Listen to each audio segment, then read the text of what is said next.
Llywodraeth Cymru yw'r bobl sy'n gyfrifol am edrych ar ôl Cymru fel gwlad. Yn 2012, fe gyflwynodd y Llywodraeth ddyletswydd digonolrwydd cyfleoedd chwarae, gan wneud Cymru y wlad gyntaf yn y byd i gael cyfraith gyda'r nod penodol o sicrhau bod plant yn cael digon o gyfleoedd chwarae. Gwnaethant hyn oherwydd ei bod yn deall bod chwarae yn ganolog i fwynhad plant o fywyd ac yn hanfodol i'w lles corfforol ac emosiynol a'i datblygiad iach.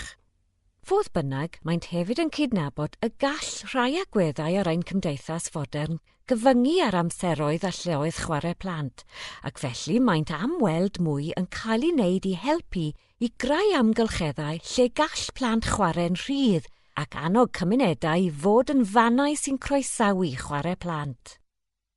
Cyngor Bwrdeistref Sirol Wrecsam yw'r bobl sy'n gyfrifol am edrych ar ôl Wrecsam fel sir, ac felly rhan o'n gwaith yw sicrhau bod plant Wrecsam yn cael digon o gyfleoedd chwarae. Mae'r gyfraith newydd hon mewn 2 ran. Roedd y ran gyntaf yn gofyn i ni gynnal ymchwiliad i ddarganfod mwy am y cyfleoedd chwarae sydd ar gael i blant yn Wrecsam ar hyn o bryd. Cafodd y gwaith hwn ei arwain gan dîm datblygu chwarae Cyngor Wrecsam mewn partneriaeth gydag arbenigwr o Brifysgol Glyndŵr. Cafodd dros 850 o bobl eu holi yn ystod y broses, yn cynnwys dros 580 o blant a 130 o rieni a gofalwyr.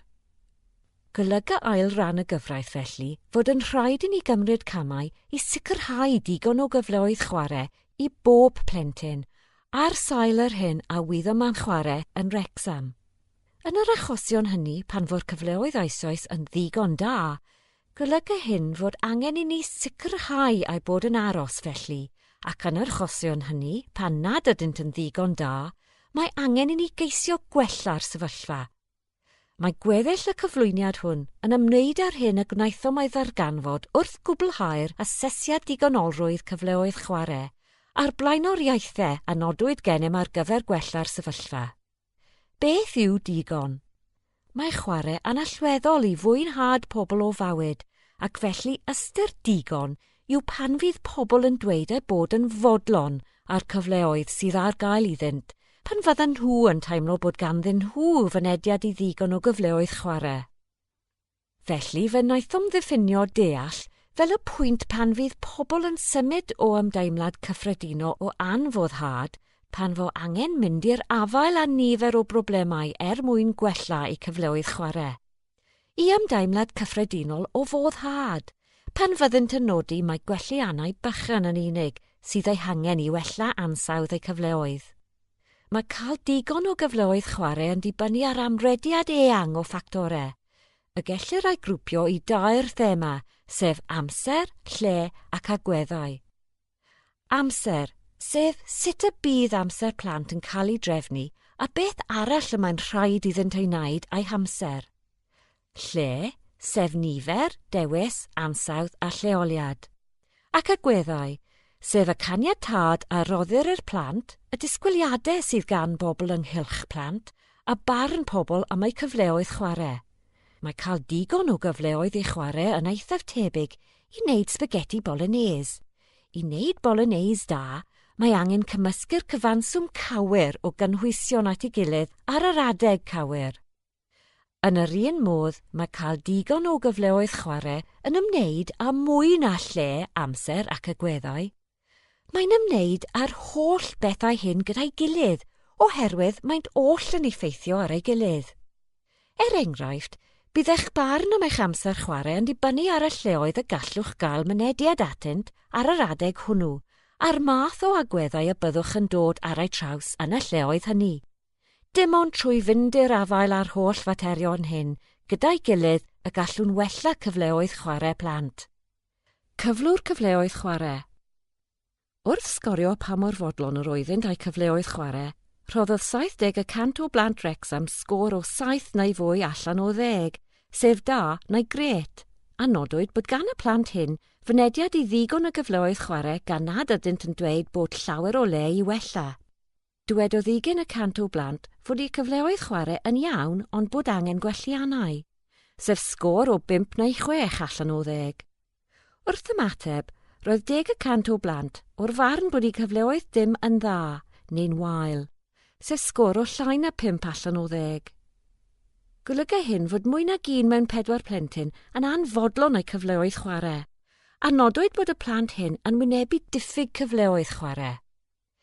Yn wahanol i'r wybodaeth a roddwyd gan y plant, dim ond 25% o rieni a ddywedodd fod cyfleoedd chwarae eu plant yn dda neu'n gret.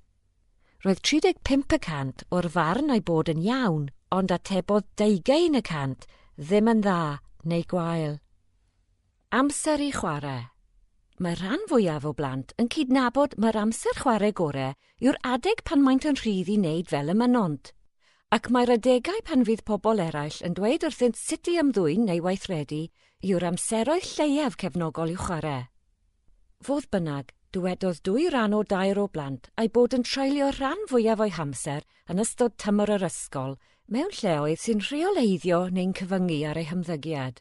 Ar y llaw arall, dywedodd 2 rhan o 2 o blant ei bod yn cael y rhan fwyaf o amser rhydd pan fyddant yn cael gwneud fel y mynont yn ystod gwyliau'r ysgol. O ganlyniad, mae mwy o blant yn anfodlon a'u hamser chwarae yn ystod tymor yr ysgol neu hamser chwarae yn ystod gwyliau'r ysgol. Daw hyn yn ni at ein blaenoriaeth gyntaf, sef mwy o amser chwarae yn ystod tymor yr ysgol. Gellir llwyddo i wneud hyn trwy gynyddu amser chwarae plant rhwng gwersi yn yr ysgol, neu sicrhau nad yw gweithgareddau eraill dan arweiniad oedolion, gwaith cartref a gorchwilion yn cymryd gormod o amser rhydd plant y tu allan i'r ysgol. Ein hail flaenoriaeth yw gwella cyfleoedd eu chwarae yn y gaeaf. Mae plant a rieni bob amser yn dweud bod llai o amser i chwarae yn y gaeaf oherwydd ei bod yn tywyllu'n gynnar a'r tywydd yn oerach. Nad oes llawer y gallwn ei wneud ynglyn â'r tywydd, awgryma hyn fod angen i ni wella cyfleoedd chwarae trwy gydol y flwyddyn, yn hytrach na chanolbwyntio ar wyliau ysgol a misoedd yr haf yn unig. Lle i chwarae. Mae 1 o bob 4 o blant yn anfodlon a dewis y lleoedd y gallant chwarae ynddynt, a dywed 60% fod lle i wella o ran ansawdd y lleoedd chwarae sydd ar gael. Mae plant yn gwerthfawrogi cael cyfle i chwarae mewn amrediad eang o leoedd, ac mae'n bwysig cydnabod bod rhai ohonynt wedi creu'n bwrpasol ar gyfer chwarae, ond nad yw eraill, bod rhai wedi ei gwneud ac eraill yn naturiol, bod rhai yn cynnwys oedolion ac eraill ddim yn ei cynnwys. Fodd bynnag, nid lleoedd chwarae cydnabyddedig yw'r lleoedd y mae plant yn ei gwerthfawrogi fwyaf y tu allan i'r cartrefi. Yn hytrach, y rhain yw'r strydoedd lle maent yn byw. Ein trydydd blaenoriaeth yw gwneud y strydoedd yn lleoedd chwarae mwy diogel.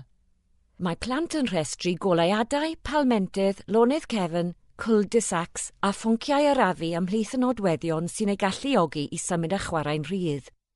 Mae diogelwch ffyrdd, agosatrwydd lleoedd chwarae at y cartref a'r angen am lwybrau cerdded a beicio mwy uniongyrchol yn faterion pwysig i'r holl plant a rieni, ond yn enwedig i'r bobl hynny sy'n byw yn ardaloedd mwy gledig Wrecsam.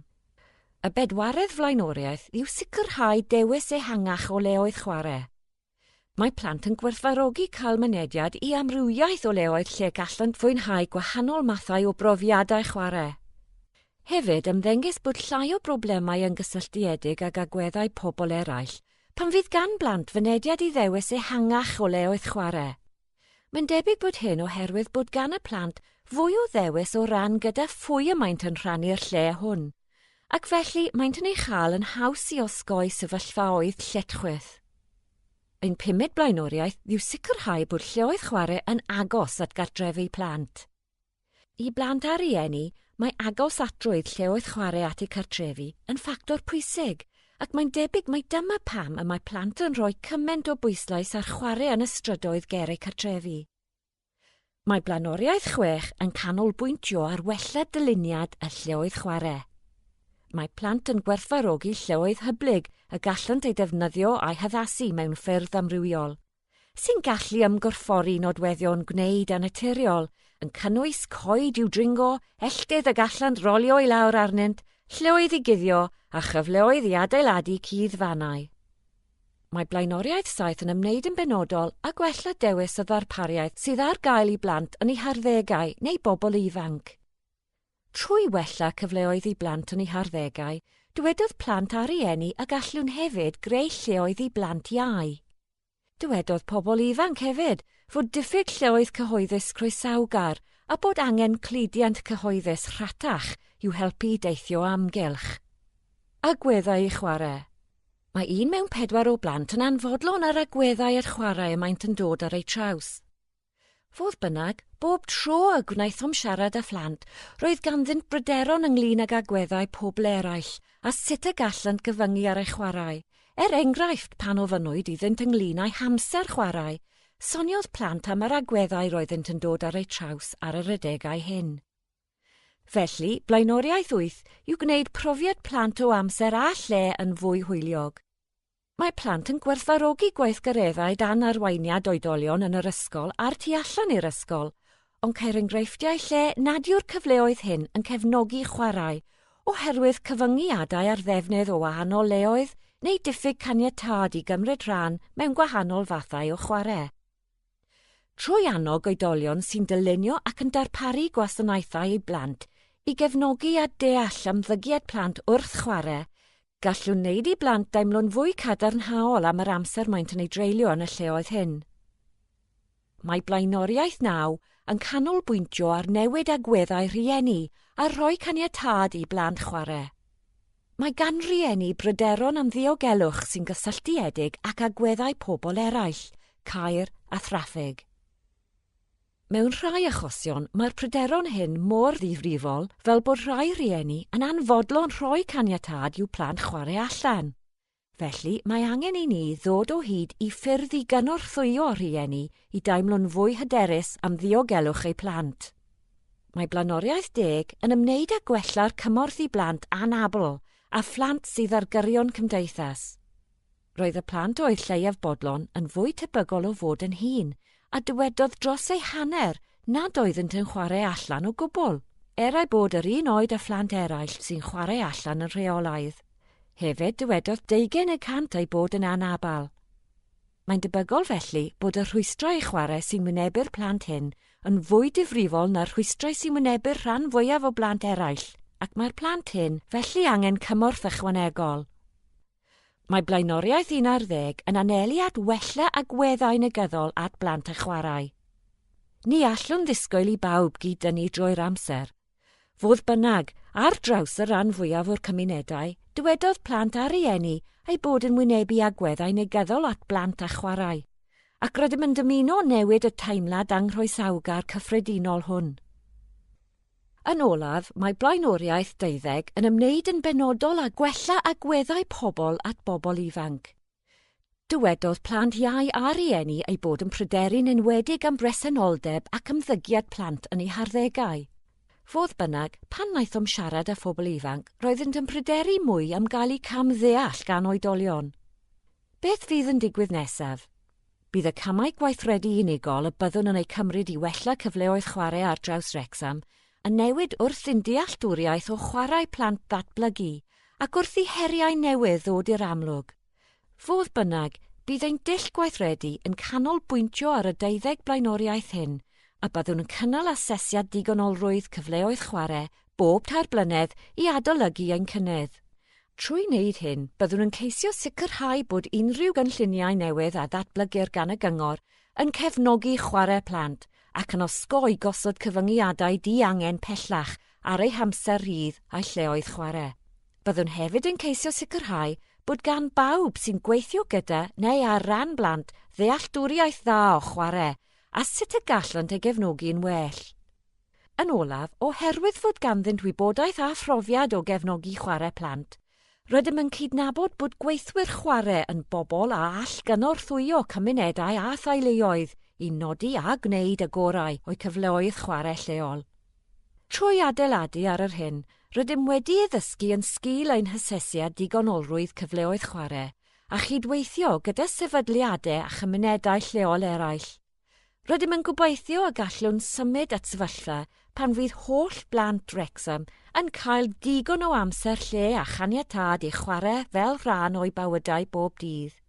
I gael mwy o wybodaeth, ewch i www.wrecsam.gov.uk/play.